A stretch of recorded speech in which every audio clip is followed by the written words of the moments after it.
Bonjour, cette troisième vidéo sur les statistiques, cette fois-ci pour présenter les indicateurs de dispersion. On a vu une première vidéo qui présentait le fonctionnement d'un tableur que l'on utilise ici donc, pour faire nos statistiques. Une deuxième vidéo qui nous a permis de présenter les indicateurs de tendance centrale, c'était la moyenne et la médiane que vous voyez en arrière-plan là. Et donc cette troisième vidéo pour présenter les indicateurs de dispersion. Alors, on avait fait tout le travail de calculer la moyenne et la médiane, je n'en reviens pas dessus. On se rend compte en tout cas que vous qui êtes délégué, vous devez comparer le trimestre numéro 1 et le trimestre numéro 2. Il y a des moyennes qui sont égales, donc on pourrait dire que c'est la même chose. Il y a des médianes qui sont différentes, donc on sent qu'il y a une différence. Mais c'est encore difficile de cerner quelle est cette différence-là. On va prendre un troisième indicateur. Ce troisième indicateur, on va l'appeler l'étendue. L'étendue, ok? L'étendue, c'est très très simple. L'étendue, c'est la différence, la soustraction, l'écart qu'il y a entre la plus petite note et la plus grande note, entre les deux extrêmes, quoi. C'est-à-dire que pour l'obtenir, on le fait très simplement. On se met, donc je recommence avec un égal, et je vais prendre la plus grande note, moins, un écart, une différence, c'est une soustraction, et puis la plus petite note. Je tape mon résultat. 13,5. Donc ça veut dire que veut dire ce résultat-là? Il veut dire que entre le 4,5, entre le meilleur élève, entre le 18, et le moins bon élève, celui qui a le plus de difficultés, 4,5, l'écart de note est de 13,5. Bon, très bien. Même travail donc pour le deuxième trimestre. On va voir l'information que ça nous apporte. Donc, on fait pareil, la différence. Et on fait quoi? Donc, la plus grande note, moins la plus petite note. 5,5. Ah, alors là, ça nous apporte une information déjà.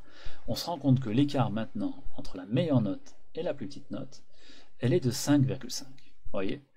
Donc ça nous donne un peu plus d'informations sur cette médiane qui avait changé. Maintenant on se rend compte que les écarts entre les plus forts et les moins forts a très diminué. Bien, quatrième et dernier du coup, indicateur que l'on va apprendre ici, encore un indicateur de dispersion, c'est ce qu'on appelle les quartiles. Alors, les quartiles, il y en a plusieurs des quartiles, c'est pour ça que je dis les quartiles, il y en a plusieurs. Alors les quartiles, vous voyez, c'est un peu la même logique que la médiane. C'est-à-dire que la médiane, qu'est-ce qu'on avait fait? On avait coupé la série de notes en deux. Ben, les quartiles, on va couper la série de notes en quatre. Eh oui, les quarts. Voilà. Alors, comment est-ce que l'on fait? Eh bien, il va falloir trancher cette série de notes. Alors regardez bien. Là, pour un nombre de notes de 9, impair, alors on a 9 notes, donc on va devoir faire un petit calcul. Regardez bien. Donc je vais le faire ici, mon calcul. On a 9 notes au total. Donc 9 notes, très bien. Ces 9 notes qu'il y a ici, il faut que j'en fasse 4 parties. Donc je vais diviser par 4. Bon, très bien. 2,5. Vous voyez? Alors 2,25, pardon. 2,25, c'est un chiffre à virgule, ça ne va pas. Il faut que je prenne le nombre entier plus grand que 2,25, le plus proche, donc ça va être 3. Bon, très bien, je prends la valeur 3. Du coup, ma troisième note, donc en partant de la plus petite, celle-ci, ça va correspondre à mon premier quartile. Vous voyez? Du coup, je pourrais l'appeler, par exemple, le quartile numéro 1. Alors, on va l'appeler, quartile numéro 1, on va l'appeler Q1. Q comme quartile, et puis Q1. Et du coup, combien est-ce qu'il vaut mon quartile numéro 1? Il vaut 7. Ok. Attendez, on va faire un peu de place. Hop. Voilà. Ok. Alors, il faut maintenant que je fasse le premier quartile, c'est 7. En fait, le deuxième quartile, finalement, ça va être la médiane. Le troisième quartile, alors comment je fais? Je vais faire ce même calcul que j'avais fait. Donc je vais refaire, je refais, donc j'ai 9 notes, d'accord? Je le divise par 4, très bien. Mais cette fois-ci, c'est le troisième quartile, donc je multiplie. Multiplie, c'est l'étoile. Je multiplie par 3, c'est le troisième. Ok, ça me fait 6,75. Le nombre entier juste au-dessus, c'est 7. Très bien. Et donc, je vais chercher ma septième note. Toc, toc, toc. 1, 2, 3, 4, 5, 6, septième note. Voilà ma septième note. Celle-ci va être mon troisième quartile. Ok. Donc mon quartile numéro 3, donc c'est encore un quartile que je suis en train de faire, mais cette fois-ci, on va l'appeler Q3 pour le troisième quartile. À combien est-ce qu'il vaut? Il vaut 14. Bon, très bien. Alors voilà, j'ai mes quartiles numéro 1, quartile numéro 3 pour ma série statistique. Alors, que veulent dire ces quartiles? Regardez bien. C'est-à-dire que ici, 7, ça veut dire qu'il y a au moins 25% des notes, un quart, qui sont en dessous de ce premier quartile, en dessous de la note 7. Le 14 ici, ça veut dire qu'il y a au moins 75% des notes qui sont en dessous du 14. Voilà ce que veulent dire les quartiles. Même travail donc pour de l'autre côté.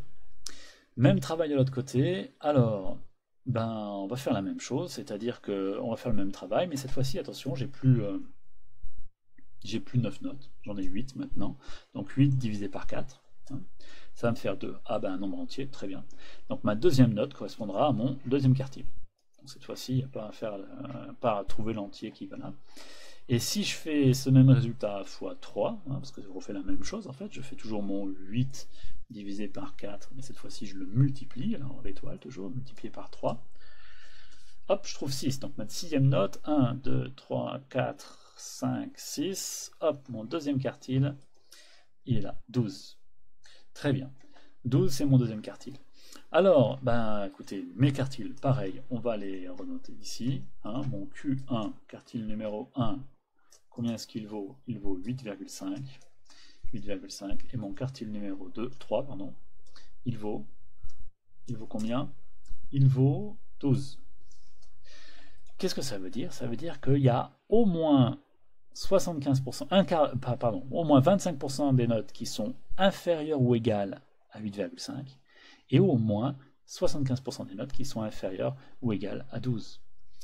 Alors, si vous regardez bien, qu'est-ce que ces indicateurs nous apprennent? Ces indicateurs-là, ils nous apprennent finalement que les notes sont en train de se resserrer. Vous voyez, les notes sont en train de se resserrer parce que, par exemple aussi, ça voudrait dire, nos quartiles, il voudrait dire quoi? Qu'on a au moins 50% des notes qui sont comprises, pour le deuxième trimestre, je parle, entre 8,5 et 12. Vous voyez?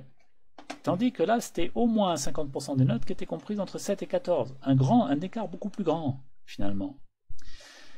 Bon, c'est ça que ça nous apprend, ces indicateurs de dispersion. Ils nous disent si nos résultats sont concentrés autour de la moyenne et de la médiane, ou alors est-ce qu'ils sont très dispersés. Par exemple, donc ce qu'on voit apparaître ici, dans tous ces résultats, c'est que notre premier trimestre, on avait un niveau qui est à peu près équivalent au niveau du deuxième trimestre, en moyenne, mais par contre, dans le premier trimestre, nos notes sont beaucoup plus hétérogènes, c'est-à-dire beaucoup plus dispersées. Tandis que dans le deuxième trimestre, nos notes sont beaucoup plus homogènes, c'est-à-dire beaucoup moins dispersées. On pourrait dire qu'il y avait des grands écarts au premier trimestre entre les moins bons et les meilleurs. Et là, on pourrait dire que les meilleurs, leurs notes ont diminué, mais par contre, les moins bons, leurs notes ont bien augmenté. Et ce qui fait une classe beaucoup plus homogène. Voilà ce que nous apprennent les indicateurs, ce qui nous permettent de voir donc ces indicateurs de tendance centrale et de dispersion. Évidemment, sur une petite quantité de notes comme ça, on aurait pu voir les choses intuitivement. Mais par contre, si on a une grande quantité d'informations, vous voyez, si par exemple on voulait faire des comparatifs entre les notes du bac de l'année 2016 et de l'année 2017, on aurait des milliers d'informations et on ne pourrait pas voir les choses aussi simplement. Et les indicateurs seraient à ce moment-là indispensables. Voilà, encore une fois, je vous conseille donc de mettre en application toutes ces informations-là.